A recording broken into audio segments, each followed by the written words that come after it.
Fuck you. I have internet issues. Still, you fuck.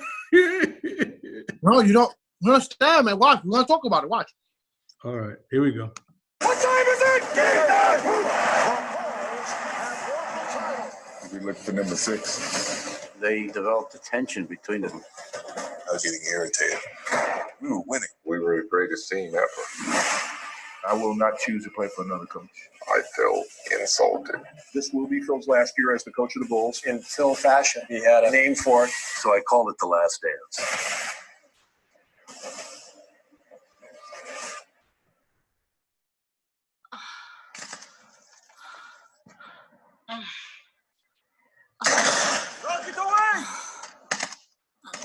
Oh, hit him. I hit him! Oh my God!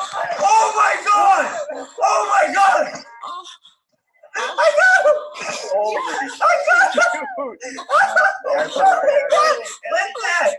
Somebody clip that! This is a sequence.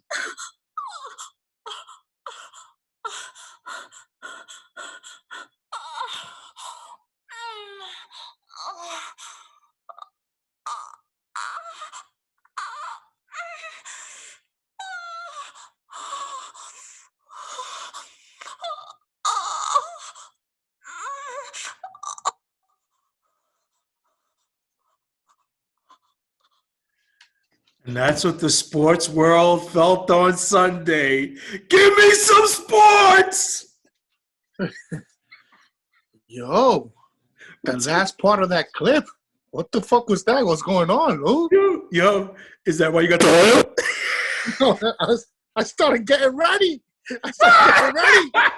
No, Chris, that's how it felt. Guys waiting for sports for so long. That little Sunday clip, Sunday episode was amazing, man. It really was. It really was. Lou, just give me 1 second. I want to do this the right way today.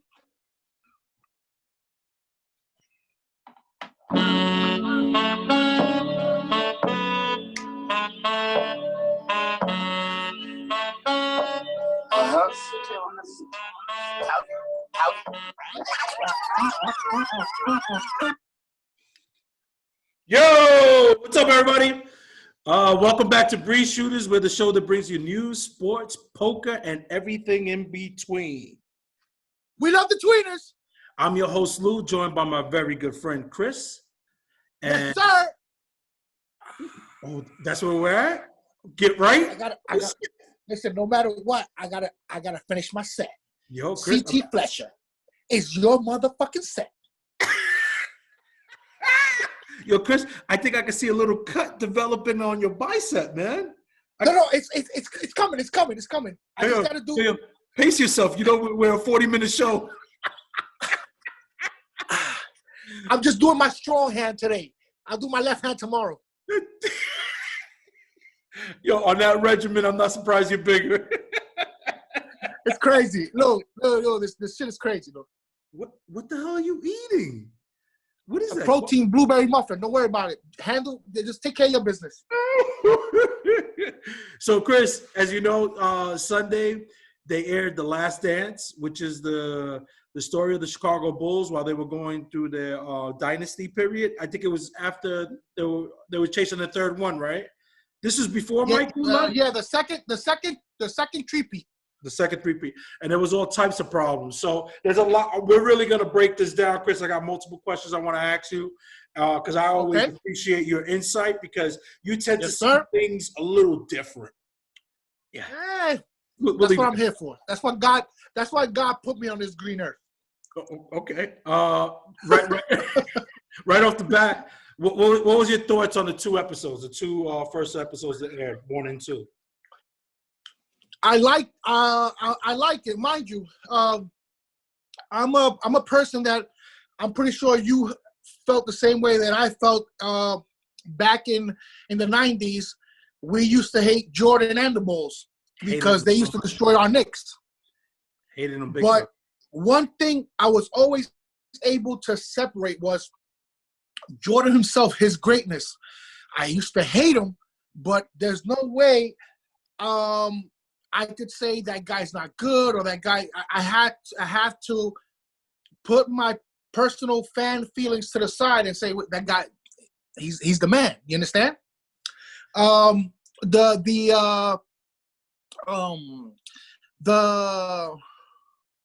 first 2 episodes were good. Nothing that's gonna come out here. Well, let me take that back. Nothing about Jordan that comes out here is gonna change my opinion of him, because I know for him to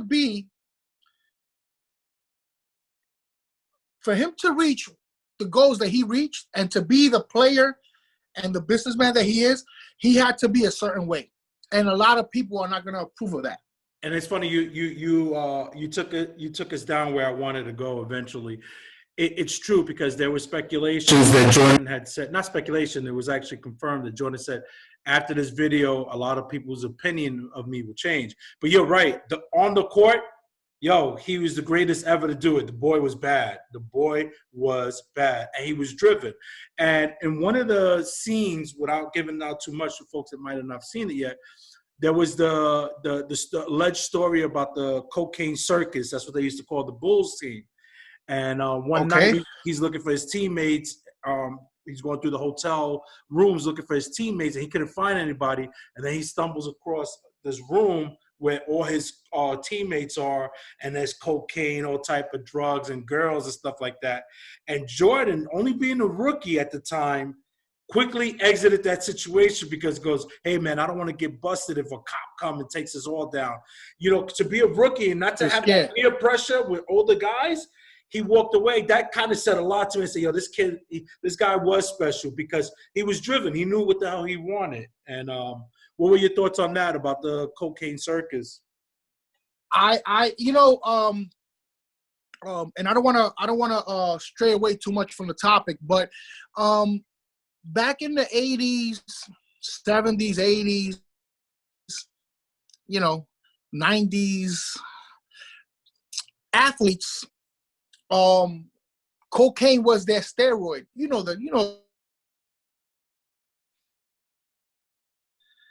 Keith Hernandez. Oh my God! Those you understand? Yep.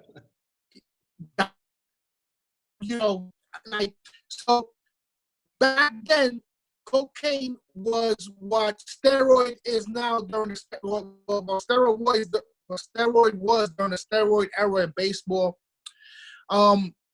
So I knew, and remember, if you think about it, I'm pretty sure the majority of players in the NBA during Mike's time, they're probably minorities. They're probably black. The majority of the league. Well, I think it's changed now more. There's more. Yeah. No, remember when Mike came in the 80s, I would say it was probably average. It was, balance. Okay. I mean, balance. And it's gonna and I don't want to step over your talking points, but it just leads me to a few things. So what happens? Some people, money. Some people it's new money. Some people just don't know how to handle it, and they wanna. It's like when you're starving for a week. And then they put you in front of a buffet. You're going to grab everything and probably just go for down and not enjoy or think, wait a minute, this fish might be bad. These oysters are not good. They might cause me. You understand? That's how I saw the NBA. And Jordan doing that, it was awesome. It told me a lot about his upbringing. Gotta give credit to his parents, and it told me a lot about him. When I heard Roy Williams,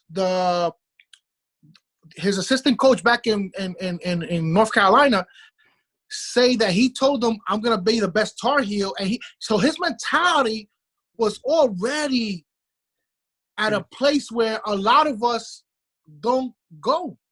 No, absolutely. And he was raised in Wilmington, North Carolina, and his parents, Yes. they instilled sports from early because they said it develops good character. And so I guess all those sports organizations that he was part of, they did a pretty good job of keeping him grounded in terms of, you play for the system and you play for one team. But the person that actually had a really big impact on him, it seems like his brother Larry was a wild boy. Larry goes, I didn't lose back in the days, and if I did, there was a fight. He was busting it. So, can you imagine Michael Jordan? Larry was better than Michael Jordan. Jordan had to bust his ass, work hard to beat him, and after he beat him, he was going to get his ass whooped. So you had to fight. Yeah. You really had to have won it, But that was funny, though, because that's how it was back in the days. Right, and you know what? And not to, but if you saying it this way, it reminds me. My second oldest, she's a gamer. Like she used to like to play video games, and we would play Mario Kart, Lou. And listen, Lou. I already know the cheating that must have happened. You know me. I am not going to lose. I take video gaming very seriously. So, the other girls, they would play, but after a while, I'm going to bed. I'm going to my room. She would stay with me 2, 3 o'clock in the morning. Wow. Trying to beat me, Lou, and I never let her win. Wow. And she would get so upset. And in my mind, after a while, not worrying out, because I talk a little bit of trash. Just a little bit. And just a little bit. And that's across the board. It could be my mom, it could be my kids, and everybody in between. Uh-huh. And when she finally beat me, she figured out a way where, in Mario Kart, you got these shells that they follow you when you shoot them and stuff like that. Yeah. So she figured out, and I know I made her better for that. So you bring up Larry, and I'm not comparing me with Larry and Mike, but I understand the mentality behind it. Yeah. Yeah, no, he was serious back then. I remember going up to Sunset Park and playing with older guys. You had to earn it because I'm pretty sure somebody did it to them. So it was like a hazing process. Like, exactly. Before you beat me, I'm gonna run you. I'm gonna run you through the mill. Exactly. And mind you, they're gonna hit you a little bit harder than they hit their fellow OG. They're gonna lay the wood. They're gonna you're gonna have to earn this, Bob. And so I respect all that. You understand? It's not.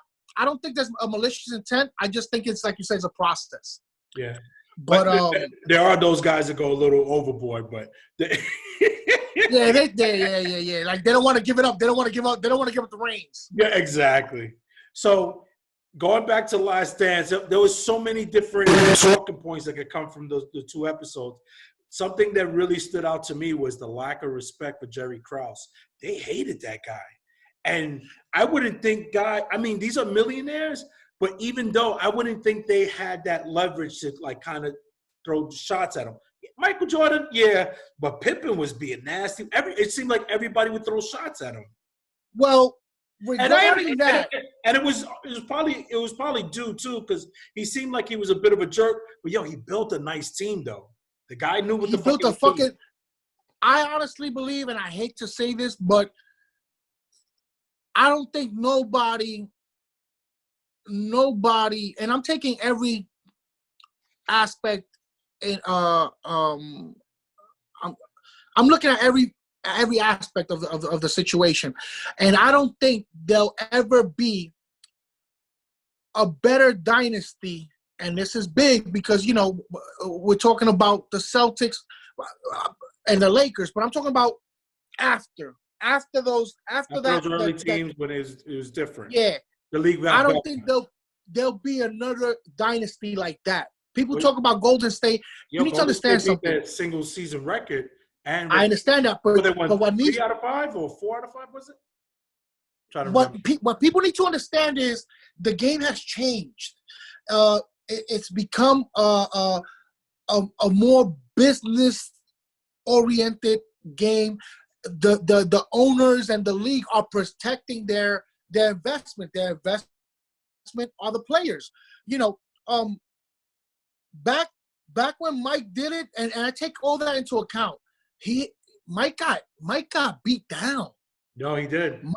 Pippen got beat down. The Knicks, I used to love the Knicks, the way they used to lay the wood on them. So I'm sorry. It's funny you say beat down.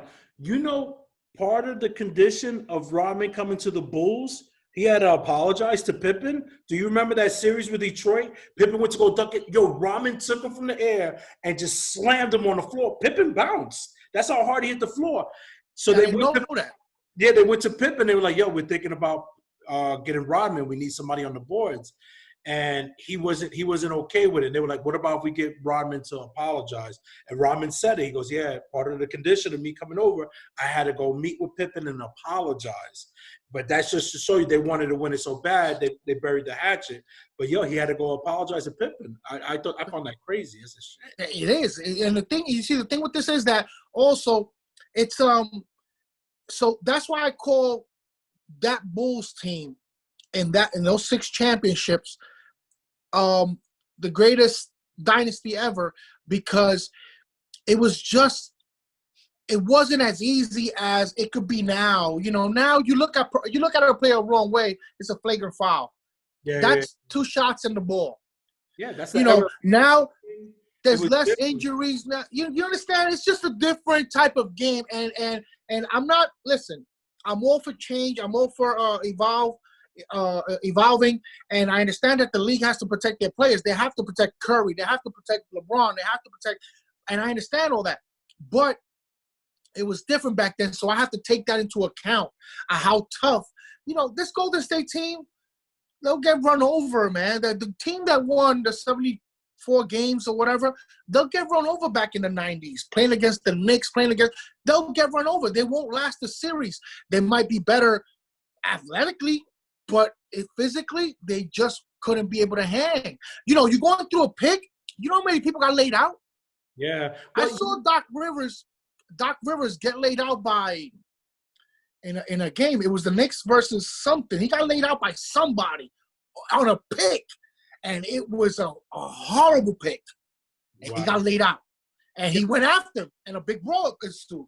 But you're absolutely right. So when you transition into the mid-90s to early 2000s was rough, but the league had decided that, because you know what, when you think of the Miami Heat and Knicks playoff series, that wasn't a series for everybody because it wasn't entertaining. And the league is like, we got to soften it up a little bit, let the offensive flow be better. We're going to take away the hand check. We're gonna make a illegal defense. We're going to spread it out more so there's more isolations and you can get to the hole. And that's just to increase the scoring so you could bring in more viewership. So that's the difference.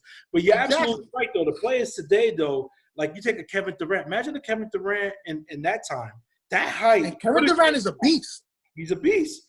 But you're right, though. How effective would he have been, though? And that's what I'm saying. There's players here like a Curry, a Kyrie Irving and Curry. They have amazing handles.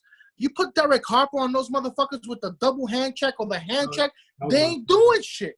That was my man. He would get you at half court waiting for you, stick out the hand, and you were done. You weren't going nowhere. And he would position the body the way he wanted. He must have just did some serious forearm work. Because there's a census that Derek Harper's hand check was like the worst. Like they couldn't get. So they take away the hand check. That gives you more freedom, to handle the ball, to move around. But going back to the Last Dance, Jerry Krause, he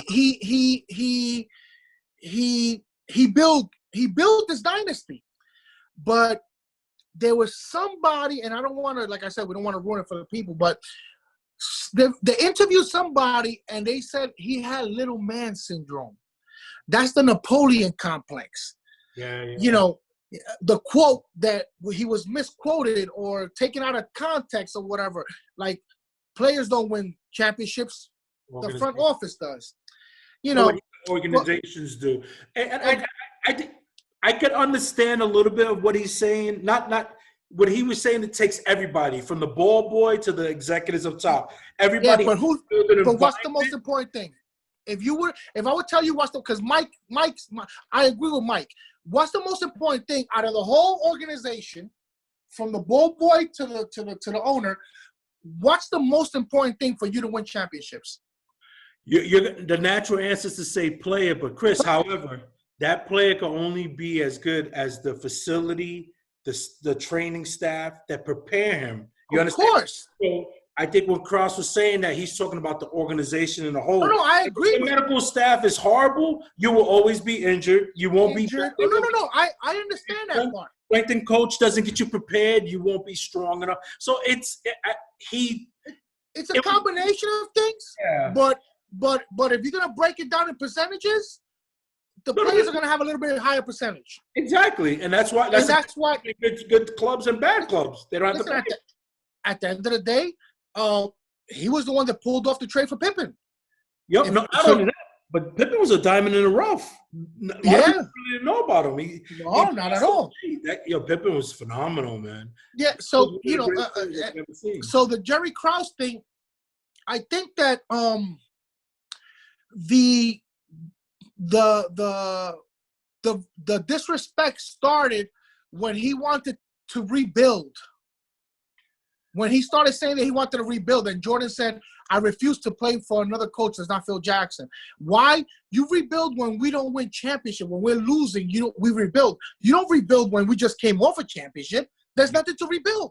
To me, that was asinine when he said that. But I'm thinking there's more stuff that's either going to come to the surface from this series, because look at Phil's tenure here in New York.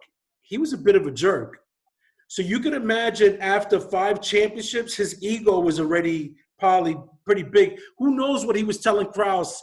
And that's why Krause is like, yo, the hell with you. This is your last year, whether you go 82-0 or nothing. You're done. So there had to be something in the back end that we don't know. So it becomes an ego battle when it's not supposed to be an ego battle. Exactly. So you know what? You want to mouth off? Okay. As soon as you start losing, you're out. But I'm not going to tell you this is your last. You know, I was thinking, if they would not have broken up that team, what if Mike didn't take that year and a half off? What could have happened? You understand what I'm saying? You know what Rahman said? He goes, we would have easily won 2 more championships in that period. He goes, easily. There you go. He goes, there you go. He goes, the way that system was set up, he goes, they were good. They were good. Exactly. So, you know, so the Krause thing, I think he was running out the mouth and the players, and then I have my own opinion about I don't know if you want to get into this now, but about Pippen's contract dispute and all that shit. That was actually my next question. I was going to ask you that. So, all right. So at the time, Jackson said that Pippen was probably the number 2 player in the league, but pay-wise, he was actually 122. But and how in Chicago, Pippen though? And in Chicago, he was the 6th best paid player. That's insane. There was a guy on the bench making more money than him. But what does that tell you about Pippen, though, wanting to jump on? I got to understand he came from real humble beginnings, so he's like $17 million. I got to jump on it. You never know. And that's the thing where I gotta side with Krause. Exactly. Listen, I think it was $18 million. I'm not sure. 17.5 for like 7 years or something like that, 7 or 8 years. So what happened? They interviewed the owner. The owner said, that's a horrific contract. You never signed a contract that long. But they wanted to secure those millions, and he bought, he needed the money. His father was in a wheelchair. His brother was in a wheelchair. He wanted to buy his mom a house. So I understand that part. So you made your bed. Yeah. Now you got to line it. Now you mad because you want a contract extension. They're already talking about rebuilding. You think they're gonna give you a contract? You're in your 10th year. You think they're gonna give you a contract extension? And by the way, you waited. You waited to get surgery close to the beginning of the year, to the beginning of the season. No, but he did that to screw them because he was trying to hold out. Of course, he was trying to force their hand, they weren't. Because back then they didn't budge. Teams didn't budge. If you signed a bad contract, exactly. But but what's bad? You got 18 million, man. No, you're right. You're right. No, but you know what it is, though, Chris? You got 18 million when you were a rookie. You signed that 18 million when you were a rookie. That you became a superstar. Yeah. Hey, you know. Yeah, no. So I gotta understand the business side of it. And if I'm planning to rebuild, why am I gonna give you? Jordan was asking for 36. You know he got that. Got it. Why am I gonna give you if I'm planning to move you? If I'm planning to, I'm planning to rebuild. Yeah. So I don't, you know, do you feel bad? I don't feel bad at all. You know, he signed a contract to secure money, and you know what? That was a smart move on Pippen. Yeah, but you know, he didn't want a chance to. He didn't want a chance getting hurt and losing money. Yeah, you know, he made the smart bet, but it cost him in the long run. Honestly, what he should have did, though, he should have just came out, played his ass off. They probably would have won 2 or 3 more championships, and then try to renegotiate. But you're holding out. Managers were like, "Fuck you!" Now you know it's like it's You whatever. saw the ring ceremony? No, I didn't. I missed that part. Oh, that's towards the beginning. I think of the second episode. He they give him the ring and he, you know, he's hurt. Yeah, it was the second season, the second episode, and he goes, I just want to tell you guys that I appreciate you. I love you guys, regardless if I'm here or not. So he basically gave like a retirement speech, like I'm going away because he was in dispute with the general manager. And I'm surprised at that time the Knicks didn't try to buy that contract out. I would have bought that contract out and gave them whatever they wanted. I would have sent Allen Hughes or whoever I had. Because Pippen was good, he would have made the Knicks a contender. Oh no, I don't think. I think they listened to some offers, but they didn't pull the trigger. And then after that, Pippen caught wind and said, "You know what? I want to trade." Yeah, he goes, "I'm out of here." I don't know what happened. That he finished the season. You know, he played and they won that. But it was remember, Pippen, when Jordan went to play baseball, Pippen carried that team. That, you know, they didn't make it to the finals, but he carried that team. So yeah, I just like when people say, "Oh, I feel bad." I don't feel bad. You know, he secured like you know how what there's like a little thing that you want to get $5 million now or $1 each day, multiplying that. The thing is, it multiplies for a month. It multiplies into 50 million or some shit like that. Most people take the 5 million. Let me get it. Let me get this now. The lump sum in the lottery is a perfect example. You want to get hit off now because you don't know if tomorrow's guaranteed. But then when tomorrow comes, you're mad about your decisions. So it's a gamble. But yeah, what was interesting though, during that 8-year run, Pippen only trailed Jordan, David Robinson, John Stockton, Karl Malone, and Barkley for points minus minutes in the box. So their productivity when they were on the court. And mind you, that's a number two player because Jordan's taking the majority. So they were showing you how productive he was over 8 years. That contract they made out like bandits because they would have never been able to afford to keep Jordan and Pippen because he was that good. Yeah, the kid was talented. Something you appreciate, our boy Charles Oakley. You saw when he slapped him? He slapped his and that was a low slap. He smacked him. This nigga caught a concussion. Yeah, you saw him say, yo, chill, bitch. No, because the thing is, he was saying that he was gonna be better than Mike. Yeah, but they said he was very cocky, which he had to be. Else he would have never made it. The same thing as Mike. The same thing as Mike. You know, Mike. The way they broke down that first season, man, of his rookie season, where he looked at, let me see who's the best, who's the leader here. Okay, that's the guy I got to go after. You understand? Real shark. Yeah, no, and that's the thing. And Mike is where he at now because of that mentality when he was so young, Lou. You saw the thing, the going back and forth with when he wanted to play the 7 minutes restriction and shit like that. It was killing him. That's crazy. Yo, you know, if Paxton didn't make that shot, Jordan would have probably left the team.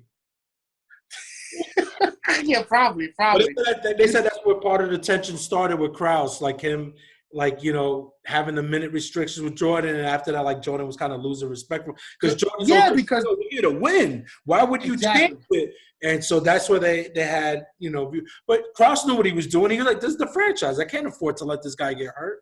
And it was smart. Exactly. No, and I understand that too, and you know, but yeah, it probably started from there, and then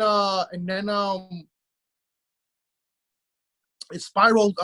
You know, I saw when I saw Jordan making fun of him about short pills, diet pills, and shit like that, and you can see the guy looking at him. And the thing is, during the documentary, the guy is saying that he's always been the short, fat kid, and he grew up that way. So he has the short man syndrome.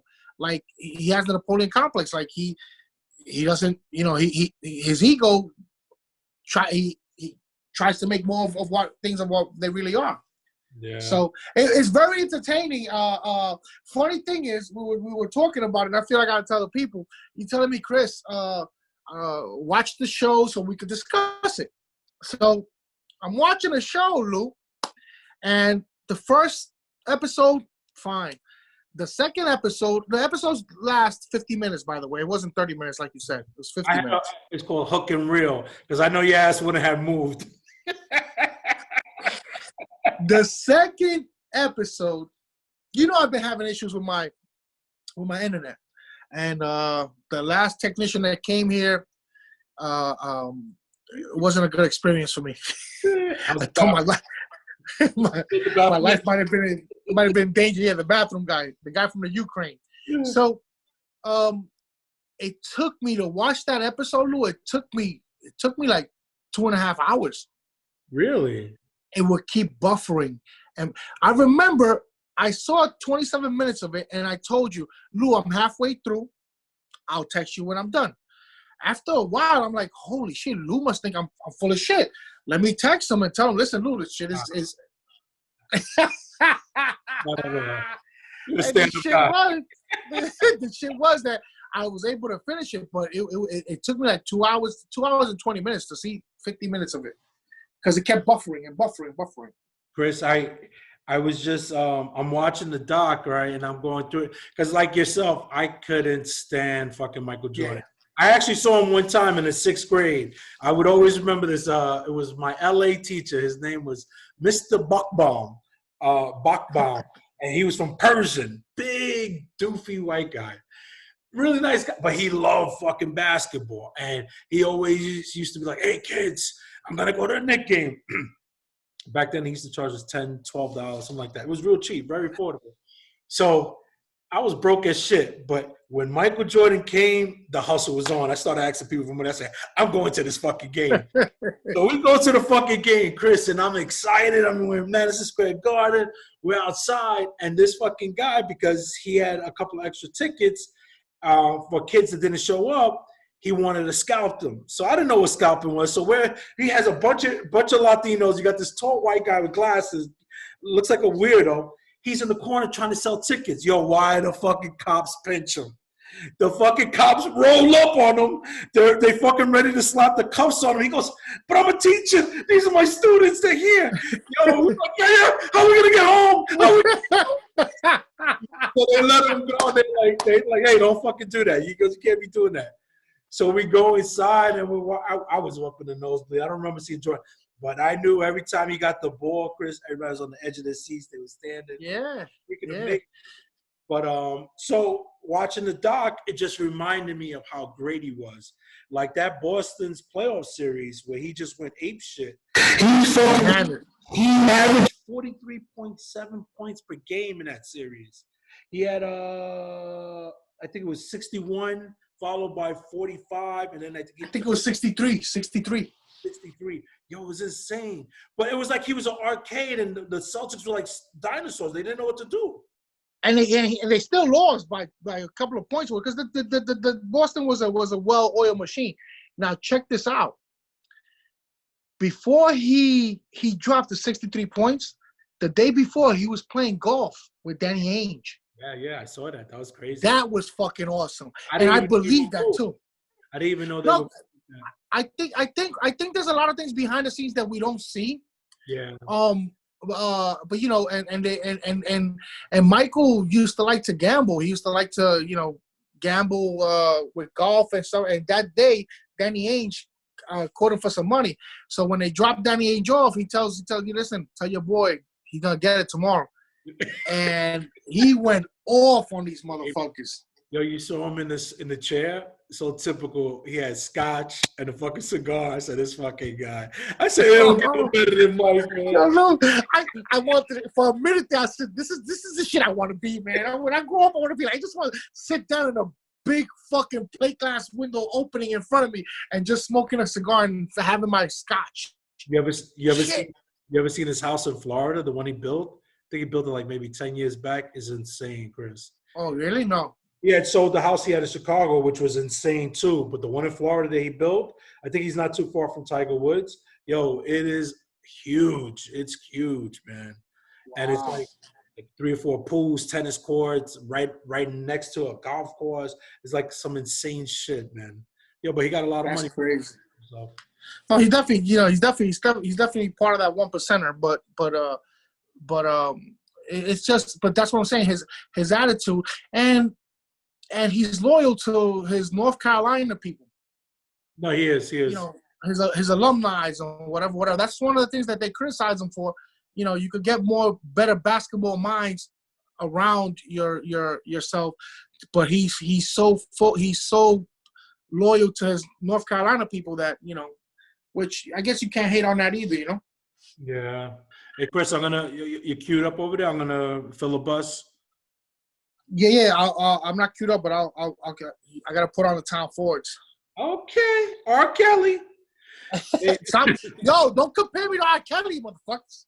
Hey, thank you for joining us again for another week of Breeze Shooters. We definitely appreciate the support everybody's been giving us. The last episode with Grady got a really good response. A lot of folks actually reached out. They want us to see. They want to see us do a special. Particularly, the request that I got was for 56th Street. So what I'm trying to do is probably maybe in the next 4 or 5 months, I'm going to see if I can work on a documentary highlighting basketball players from Sunset Park and 56th Street Park, and I'll probably sprinkle in some of 53rd Street Park as well. That's going to take me some time, so I will be hitting cats up on Facebook and all social media outlets to try to send me some videos of some questions that I might send you, and I'll probably need you to send me a video back so I can compile a nice video to share with everybody. We do understand that the COVID-19 has affected the way we live currently and probably may affect us through the summer. But if everything does resume, do keep in mind that the reunion game is for July 18th. I don't know if that's been changed. I haven't spoken to Boom. But if that does change, I'll let everybody know. And hopefully I can have this little video out before then. And with that being said, I'll turn it over to Chris. Chris, take us on out. Suffering arises from trying to control what is uncontrollable, or from neglecting what is within our power. It's that simple. I'm keeping it like that. It's about the mindset. Boom. Breeze Shooters. Yes, sir.